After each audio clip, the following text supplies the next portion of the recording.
Bene, buongiorno a tutti, ringrazio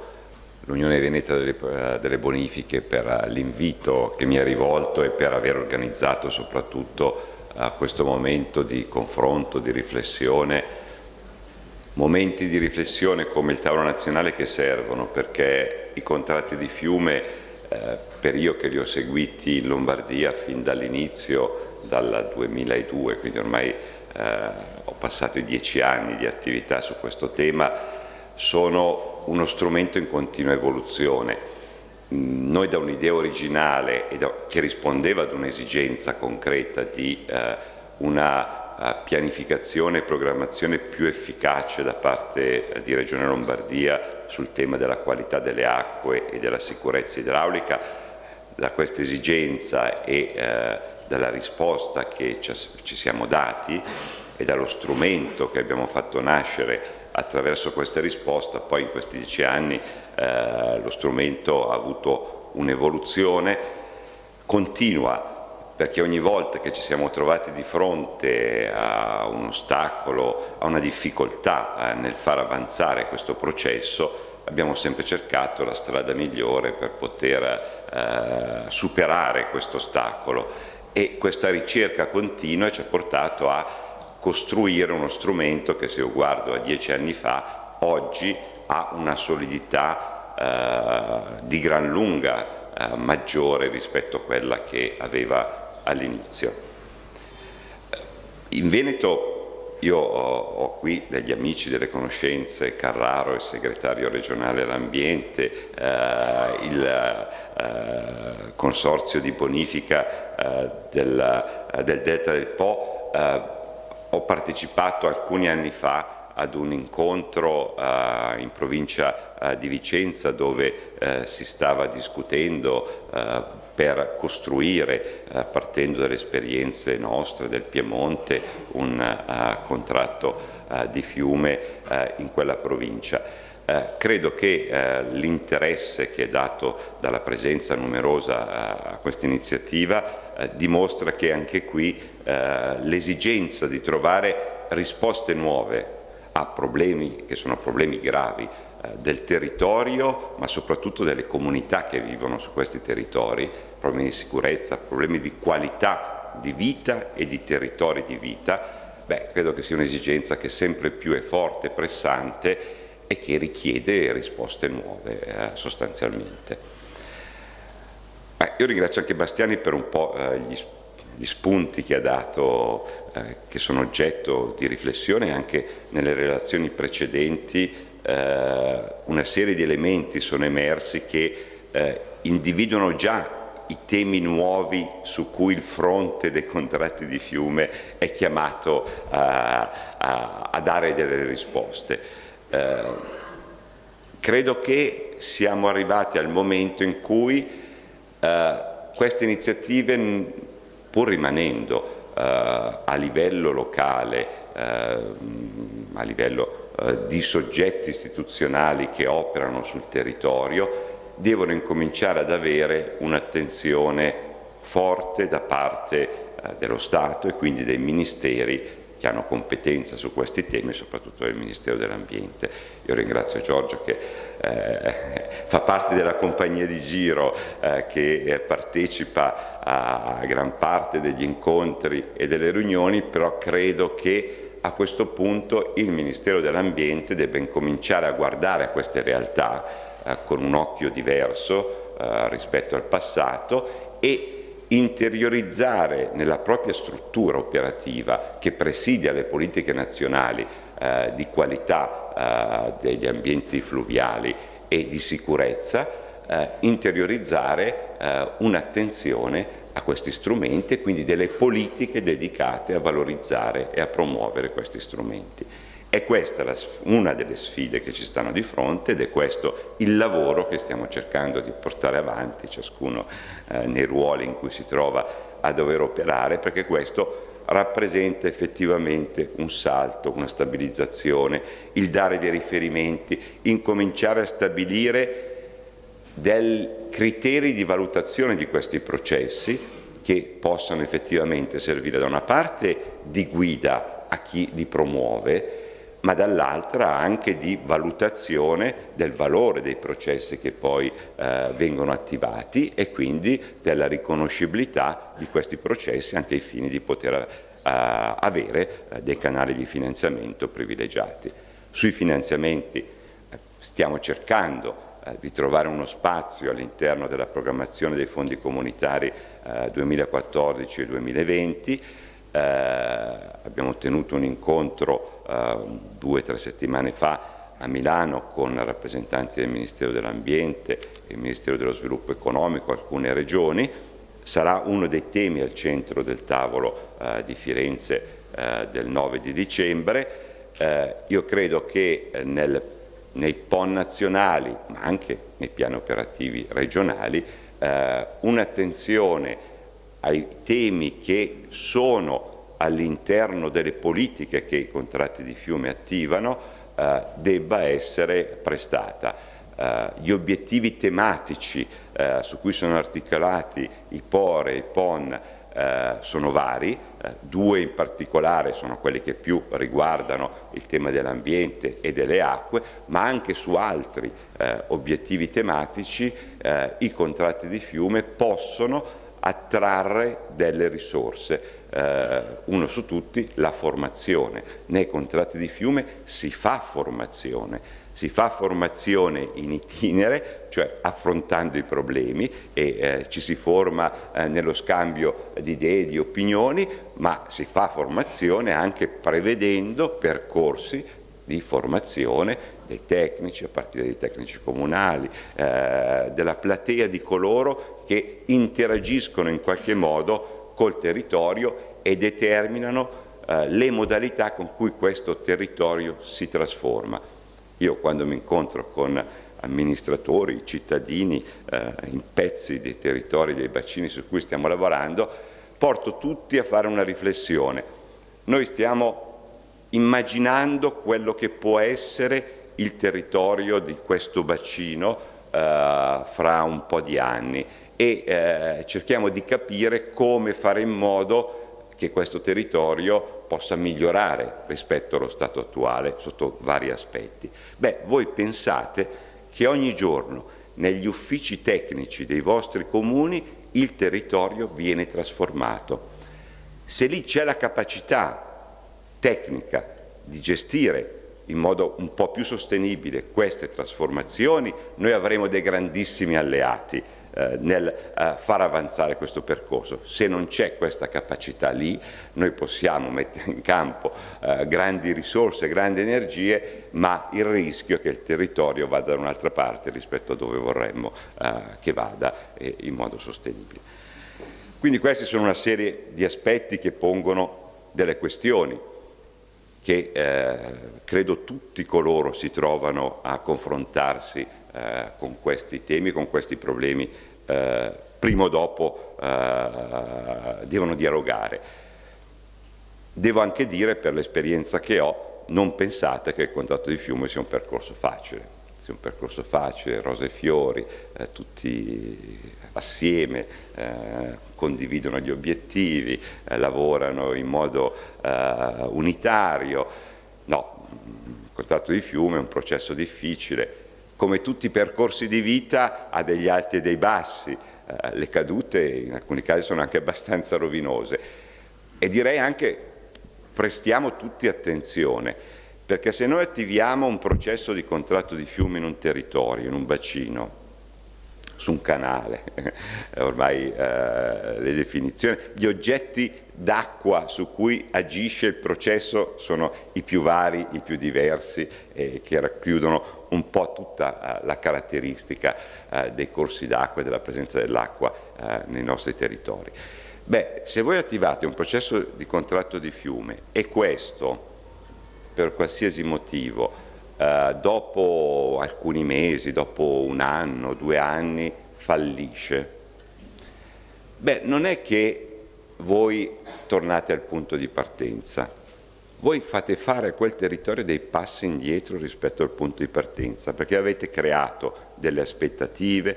delle attese, in qualcuno magari anche delle illusioni, che poi vengono smentite da quel fallimento. e a quel punto recuperare ad un processo nuovo e a un'attenzione diversa a quel territorio diventa molto più difficile. E quindi stiamo attenti, quando lo avviamo dobbiamo essere consapevoli delle difficoltà, però avere la determinazione di volerlo portare avanti questo processo. Non è che perché otteniamo un finanziamento in qualsiasi modo, un progetto europeo, un bando regionale, da noi la Fondazione Cariplo ha finanziato alcuni anni fa l'avvio di una serie di processi di contratto di fiume, sono quasi tutti falliti. Non è che perché si ha i 30.000 euro, i 50.000 euro, allora ci si mette a fare il contratto di fiume. Bisogna pensare che questi processi sono lunghi, richiedono risorse, i 30 e 50.000 euro dopo 1 anno, 2 anni, 3 anni finiscono e bisogna capire che ci vogliono altre risorse a quel punto e quindi gli enti che si sono impegnati in quel processo devono poi essere in grado e consapevoli di farsi carico di portare avanti poi quel processo. E quindi questi sono attenzioni che mi sento di mettere alla vostra riflessione, perché sono elementi concreti, reali, che ho toccato con mano, ho visto anche in altre esperienze e quindi richiedono un'attenzione particolare. Brevemente, perché ci tenevo di più a dare un po' questi spunti che non a presentare un po' l'esperienza nostra, che tra l'altro alcuni di voi conoscono e poi dal sito lo potete vedere, avere un'idea e potete anche poi direttamente chiamarmi, mandare mail, possiamo approfondire vari aspetti. Vabbè, gli obiettivi sostanzialmente sono questi. Regione Lombardia, noi abbiamo deciso di partire dalle maggiori difficoltà, nel senso che abbiamo attivato i processi di contratti di fiume su quelli che sono i bacini più critici di Lombardia e d'Italia per alcuni versi, e a livello europeo non è che siamo dietro a molti, e sono i bacini, il bacino dell'Ambro, inteso in modo ampio, l'intero bacino, che poi abbiamo suddiviso in sottobacini, l'Olona, il Seveso e l'Ambro settentrionale. Come vedrete in una slide successiva è un pezzo di territorio estremamente significativo per la Lombardia in modo particolare, ma anche per una parte importante del nord Italia. Uno dei temi e una parola d'ordine che io ci tengo ad evidenziare è integrazione. Il contratto di fiume nasce per rispondere a criticità di carattere ambientale dal punto di vista della qualità e dal punto di vista della sicurezza,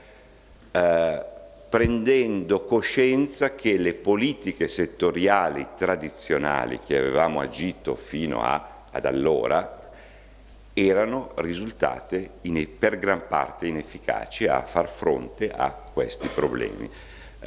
Piani, programmi settoriali sulla tutela delle acque, sulla difesa del suolo ne abbiamo sempre fatti, risorse anche, soprattutto in tempi in cui le risorse forse c'erano di più di oggi, ne sono state messe. Tante volte risorse non si sono riuscite ad utilizzare, risorse disponibili che poi non sono state spese perché c'erano problemi, soprattutto per le opere di difesa del suolo col territorio, per realizzare questi interventi. Questi piani settoriali non riuscivano a far fare quel salto di qualità o quell'avanzamento verso la soluzione di questa criticità. Per cui il contratto è nato dall'esigenza di integrare le varie politiche, integrarle a livello territoriale, quindi di bacino, ma integrarle anche fino al minimo livello, al livello del singolo progetto. Noi tendiamo a costruire progetti che magari nascono da un'esigenza di sicurezza idraulica, ma che all'interno del progetto tengono conto di una serie di altri aspetti e integrano questi aspetti nella risposta progettuale che si dà al problema principale che si vuole aggredire, che si vuole risolvere. Integrare chiaramente a livello di bacino fluviale, a integrare i soggetti istituzionali che operano su quel territorio in un processo di sussidiarietà verticale ed orizzontale. In Italia noi abbiamo un sistema istituzionale di governo delle acque e anche del territorio in senso più ampio estremamente frazionato, suddiviso in una miriade di livelli e di enti, ciascuno con il proprio pezzettino di competenza che difficilmente normalmente dialoga con gli altri, e tutto questo diventa una dispersione di energie enorme, una difficoltà concreta a raggiungere poi degli obiettivi, perché ciascuno poi si chiude in se stesso e dice io fino a qui il mio lavoro l'ho fatto, adesso tocca agli altri, quel che succede non è più responsabilità o compito mio. E quindi questa frammentazione, questa suddivisione rende estremamente difficile operare e raggiungere obiettivi di qualità. Quindi integrazione tra i vari soggetti. Il bacino su cui abbiamo attivato i contratti di fiume, come vi ho detto, è l'Ambro-Sevesolona, è un bacino che per Regione Lombardia rappresenta circa l'11% del territorio regionale, ma sul quale abita il 44% della popolazione regionale. È il bacino dell'area metropolitana milanese, che parte dall'area collinare prealpina, al confine per alcune parti con il territorio svizzero, e arriva fino poi alla pianura irrigua nel momento in cui si arriva vicino alla foce dell'Ambro in Po. Questo bacino che è caratterizzato da una rete di corsi d'acqua naturali estremamente compromessi, ma anche da una rete di corsi d'acqua artificiali. Milano e tutto il sistema delle acque che ruota attorno all'area metropolitana milanese è caratterizzato da secoli dalla gestione delle acque e dal portare acqua o verso la città o verso i territori agricoli per le esigenze di irrigazione. Il canale Villoresi, il Naviglio Grande, il Naviglio di Pavia sono alcuni, ma poi da questi partono tutta una serie di canali minori che innervano tutto il territorio che va dai piedi della fascia collinare pedemontana fino poi alla Valle del Po, fino al Po. Lo stato dell'arte, noi abbiamo iniziato nel 2003 includendo in una legge regionale, la legge regionale 26 del 2003, che disciplinava il processo allora avviato per i piani di tutela delle acque in Regione Lombardia come in tutte le regioni, inseriva il contratto di fiume e di lago, perché la Lombardia è caratterizzata poi da una presenza di grandi laghi prealpini, come uno strumento per attuare poi le politiche definite dal piano di tutela delle acque. Ad oggi ne abbiamo attivati 3 dal 2004, l'ultimo invece è il 2012, quindi un anno e mezzo fa circa, Olona, Seveso e Lambro settentrionale. In tutto tenete conto che gli attori coinvolti, se stiamo solo a livello istituzionale comunale, nell'Olona abbiamo 78 comuni sottoscrittori, 3 province, poi tutta una serie di altri soggetti e così anche negli altri contratti, che vuol dire che abbiamo una platea istituzionale ma anche non istituzionale molto ampia. È impensabile gestire un processo stando negli uffici del Palazzo di Regione Lombardia. Un processo di questo tipo si gestisce stando sul territorio e attivando sul territorio dei nodi di una rete che tiene vivo il processo sul territorio. Questo per la dimensione dei processi che avevamo avviato è stata una risposta che abbiamo cercato di dare a come governare la complessità di questi processi. Poi dipende dalle dimensioni dei territori su cui si agisce come contratti di fiume. Questi processi in Lombardia vengono attivati dalla Regione perché si inquadrano in uno strumento di programmazione negoziata regionale che è la QST, questo acronimo che sta a significare Accordo Quadro di Sviluppo Territoriale. è uno strumento definito da una legge regionale quasi coeva di quella della 26/2003, che prevede la promozione dell'accordo da parte di Regione Lombardia. Però Regione Lombardia promuove un accordo di questo tipo e quindi un contratto di fiume dopo un lavoro fatto col territorio, che parte normalmente da un protocollo d'intesa tra un set magari limitato di soggetti rappresentativi di quel territorio che condividono la volontà di avviare questo processo, un lavoro preparatorio, fino ad arrivare poi, quando questo lavoro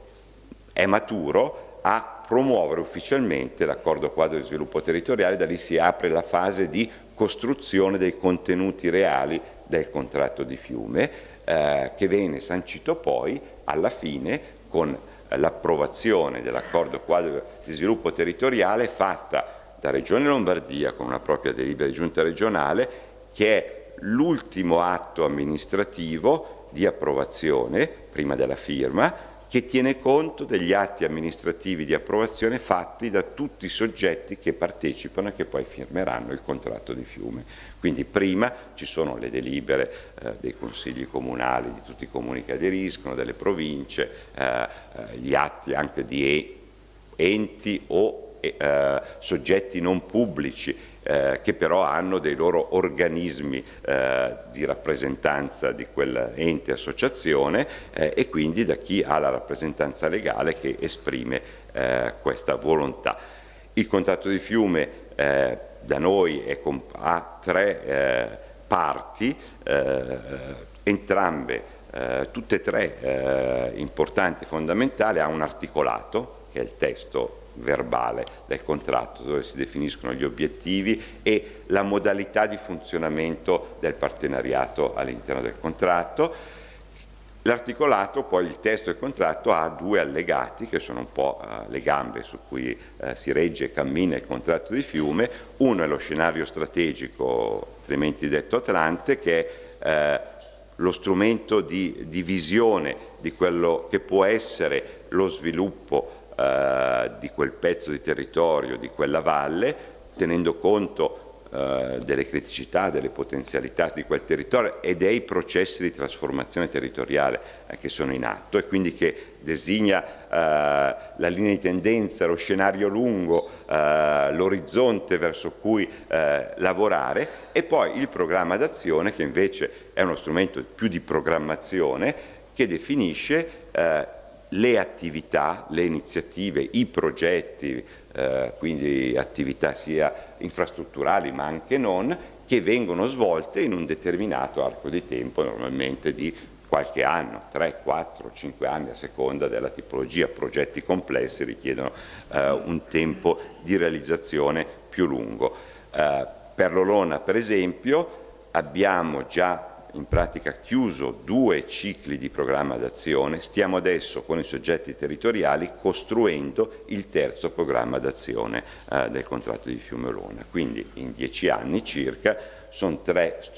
periodi di programmazione che vengono, cioè 2 attuati e un terzo che si sta avviando. Più o meno siamo sui 5 anni, che è la temporizzazione anche che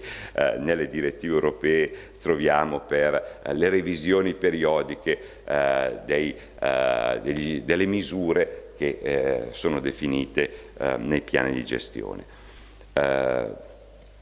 Qui c'è l'articolo 1, alcuni temi che sono contenuti nell'articolo 1 del contratto. Ecco, io ci tengo a sottolineare quelle che qui sono individuate come parole chiave: consapevolezza, condivisione e responsabilità, perché un territorio, un insieme di soggetti si muova in questo percorso, questi 3 gradini devono essere saliti e scalati, se possibile tutti assieme. Poi c'è qualcuno che fa più fatica, qualcuno che è un po' più agile e li sale con più rapidità, ma questo è un elemento fondamentale per arrivare proprio a responsabilizzare alla fine un territorio. Qui ci sono alcune slide che tracciano un po' quelle che sono le criticità ambientali di questo pezzo di territorio dal punto di vista delle acque. Noi abbiamo corsi d'acqua che hanno condizioni di qualità attuali pessime o cattive. Gli obiettivi di qualità della direttiva europea 2060 sono stati prorogati e spostati in molti casi per molti corpi idrici al 2027. I fattori che devono essere tenuti in considerazione in questo percorso di riqualificazione sono molti, soprattutto in un territorio così fortemente urbanizzato. I programmi di misure definiti dalle direttive quadro hanno tutta una serie di incertezze e insufficienze che già sono state rilevate anche dalla stessa Commissione europea per quanto riguarda i piani di gestione promossi dai distretti italiani.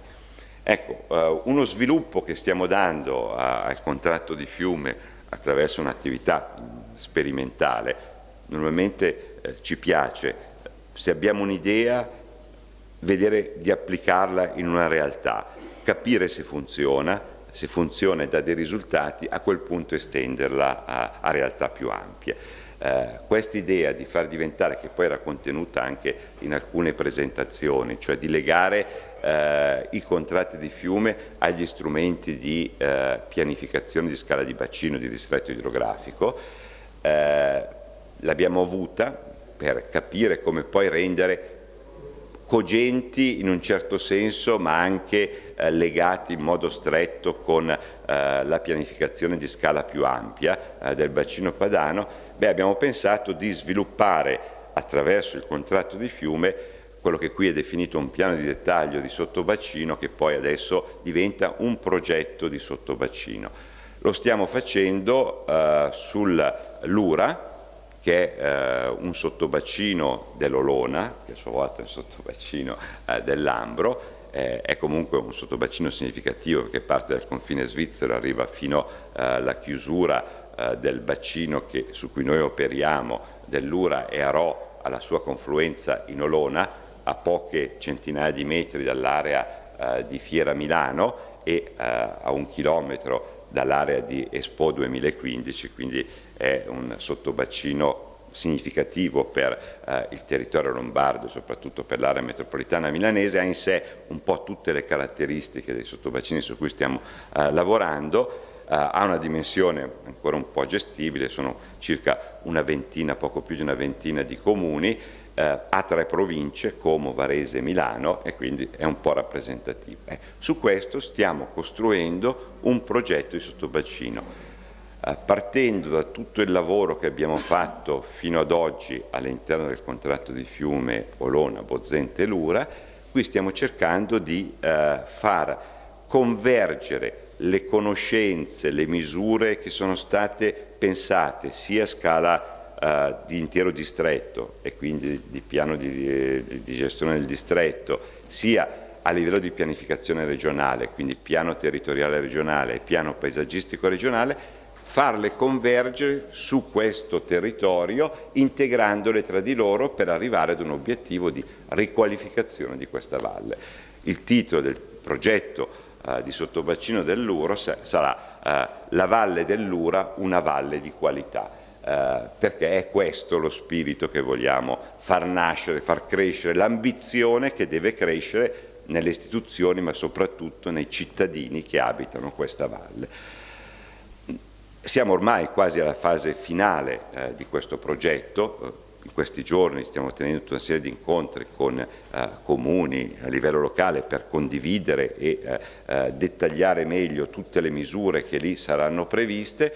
Una volta capito che questo può essere uno strumento che funziona, andremo a svilupparlo a partire dal prossimo anno sul Seveso con difficoltà maggiori e ambizioni anche maggiori. Io vi ringrazio e sono a disposizione di qualsiasi